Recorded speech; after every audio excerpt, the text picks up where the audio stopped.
दोस्तों, श्री हेमाड पंत ने जो किताब लिखी है शिरडी के साईं बाबा के प्रति, उनके जीवन से जुड़ी जो मैंने पूरी किताब पढ़ी है और ये ऑब्ज़र्व किया हूँ, जो किताब में जो मुख्यतः बातें हैं कि साईं बाबा क्या कहते थे, आम आदमी को क्या शिक्षा देते थे।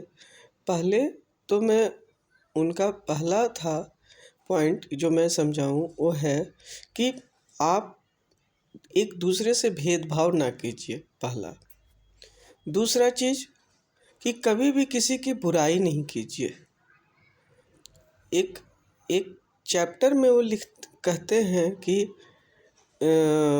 जो किसी की बुराई करना और बिष्टा खाना बराबर है, ठीक है।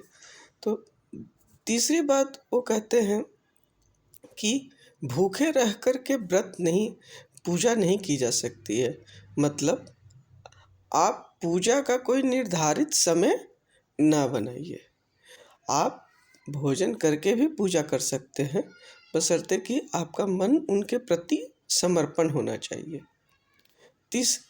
एक और बात वो कहते हैं कि भगवान का पूजा के लिए आप कुछ भी भोग लगाइए, उनको एक्सेप्टेड है, वो एक्सेप्ट करते हैं। ऐसा नहीं कि उनके लिए सिर्फ फल ही चाहिए, आप कुछ भी उनको देते हैं, प्रेम से देते हैं, श्रद्धा से देते हैं, वो ग्रहण करते हैं, ठीक है। एक और चीज़ वो बोलते हैं कि आप कुछ भी ग्रहण कीजिए तो सबसे पहले अपने भगवान को, जिसको आप मानते हैं, जिसमें आपकी श्रद्धा है, उनको दीजिए। जैसे साईं बाबा को मानते हैं तो साईं बाबा को सबसे पहले भोग लगाइए। इससे फ़ायदा क्या होगा, कभी भी कोई बीमारी, कोई कलेश नहीं होगा।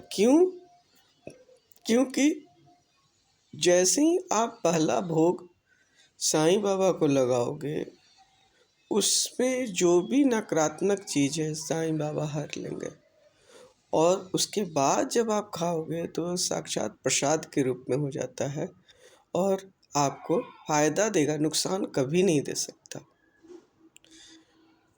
एक और साईं बाबा बात कहते हैं कि यदि जो कोई कष्ट होता है तो वो बेटर है कि अगले जन्म से छुटकारा मिल रहा है कि इसी जन्म में दर्द ख़त्म हो गया। चौथा चीज़, एक और चीज़ कहते हैं साईं बाबा एक अध्याय में कि मेरे ऊपर विश्वास रखो। यानी वो विश्वास पे बहुत जोर दिया गया है। पूरे 52 अध्याय में आप देखिएगा, विश्वास साईं बाबा से जुड़ी और भगवान से जुड़ी विश्वास को बहुत ही जोर देकर बताया गया है कि भगवान में आपको विश्वास होना चाहिए।